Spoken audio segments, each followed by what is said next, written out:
Join us today as we get to enjoy the very short time we have with flowering apricots.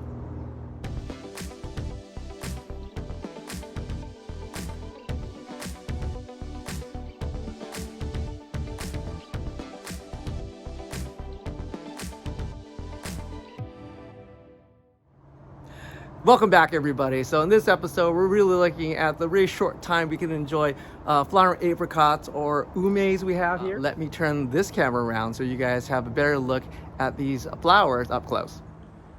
Alrighty, what you have here is I call this like semi-cascade. We have this originally tree was actually this dead branch in the center, or this trunk line in the center. I patted them out. Their umes are really unusual. They're pretty scrawny in throwing out branches. They're pretty stingy. That's probably an easier way of saying it. So you gotta really be feeding these trees. They're really weak trees, but you have to get on them and really start training them back. This particular tree is a standard 5-petal white ume with the stamens, or the stamens. The male portion of the flower is white, and the with yellow pollen, of course. I think the pistils, the female portion, are white too. So this is like white on white. It's really simplistic, and the sepals are this nice red.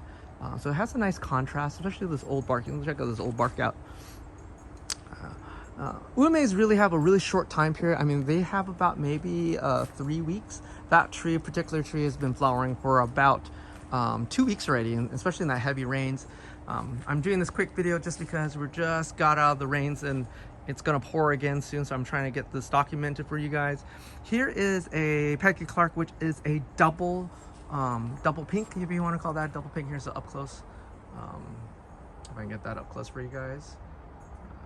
There you go. That's a double pink for you guys. So this tree I thought would be good for the show, but I don't think it's gonna make it. Oh, excuse me. There it goes. I don't think it's gonna make it. It's almost in like full bloom at this point, and we still got about another week to go. So I may not be showing this one. It's very spectacular. If you can smell umes, they have like a spicy cinnamon flavor. That's why I call it. This tree, I think I showed this tree a couple years ago. I do have one more. You seen that? It's my big one over here in that blue pot.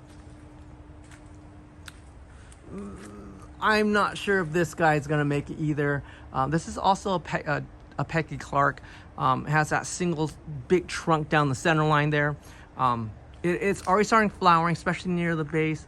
I'm not sure if this is gonna make the show, but it's gonna make Chinese New Year's or Lunar New Year's, whatever you want to call it.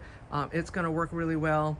Let me walk towards my I have a couple of trees on the ground. Let me walk around so you can see what a couple of the trees on the ground kind of looks like. Compare the trees in the pot. Trees in the pots, I do trim them back, and I trim them back pretty hard right around May.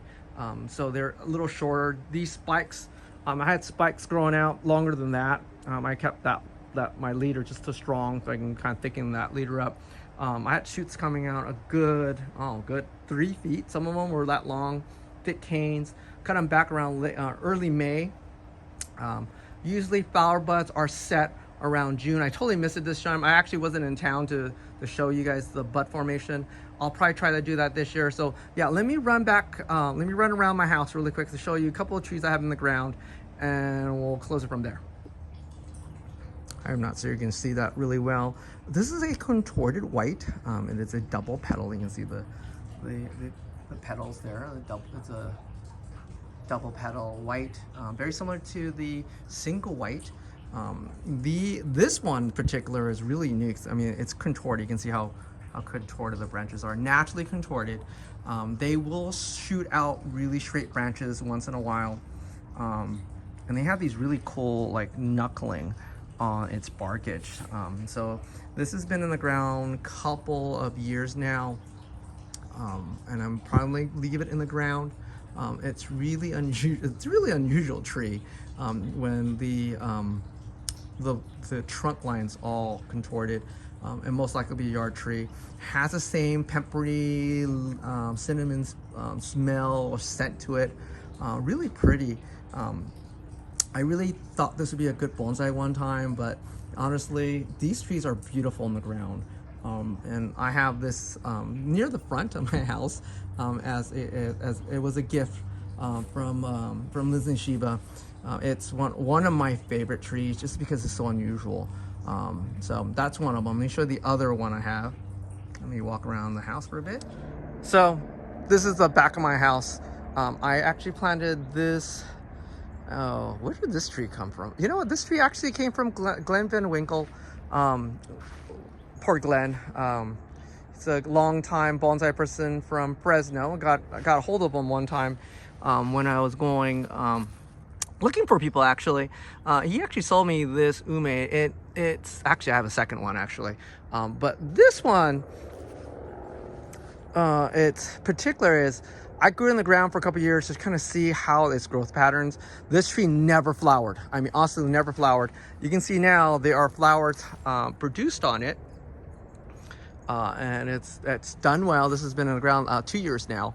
What's kind of interesting is every branch that's not that main leader, which I let grow, does not produce any flowers. So everything below here, no flowers.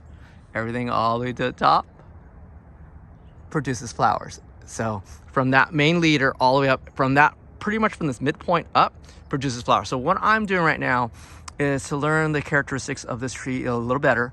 And I'm gonna let it grow out and trying to figure out what's going on genetically.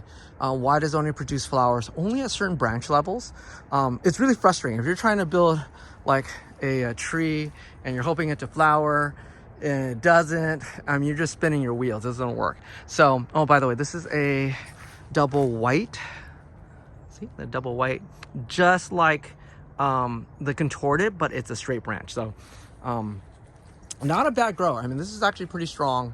That's been in the ground. People want to dig this tree up already. I'm not ready to let it go, and I'm worried. If you cut it like down there, like right there, and produce and try to make a tree out of the base, it may not flower again because it's one of those trees. I'm not sure genetically or horticulturally what's going on. I'm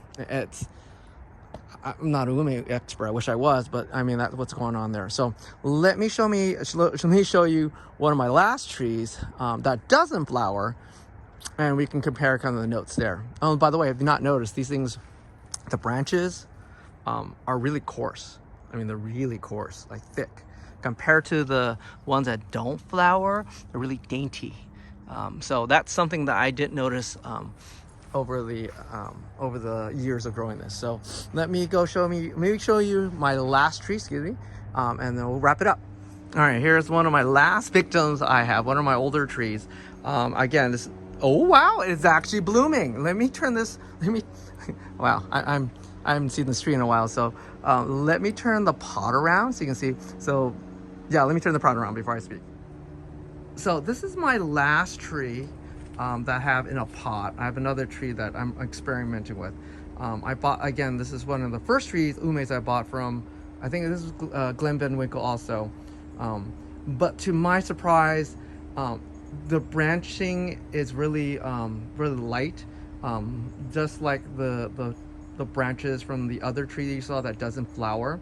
And this tree has been like really, the leafage is very rough, but look what I got. Look at that. It actually flowered. Looks like it may be a double pink, I think. I think that's kind of awesome. If you heard like from my voice that surprise, this tree has never flowered for me, never, and this is the first time. So I'm going to document that. It's on that one branch.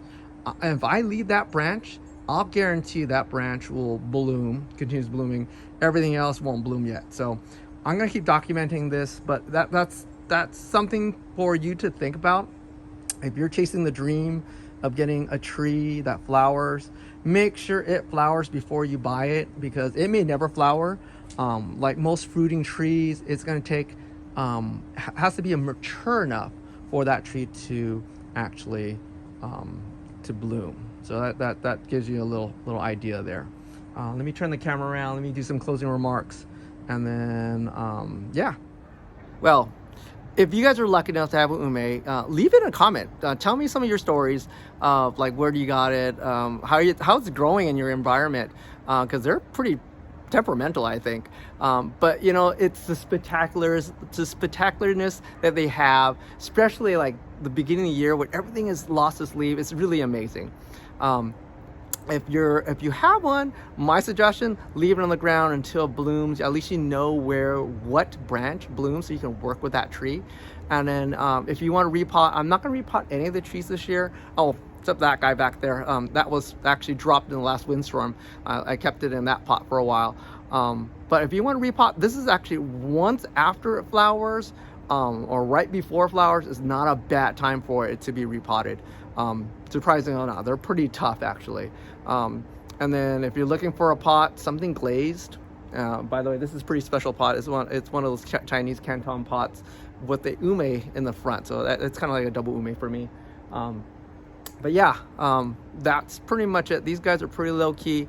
They're pretty not spectacular the rest of the year, except for this time, because they really shine this time of year. If you guys actually stayed to the end of the video, like and subscribe, leave a comment, especially about if you have one of these, and tell me your horror stories, or you guys want to trade. It'd be great to trade one of these one day. I'm looking for a Masabuda red. That's next on my list. Maybe a yard tree, I'm not sure, but yeah. Thank you for watching. Subscribe. Thanks a lot. I'll see you guys every day. Have a great year. Bye-bye.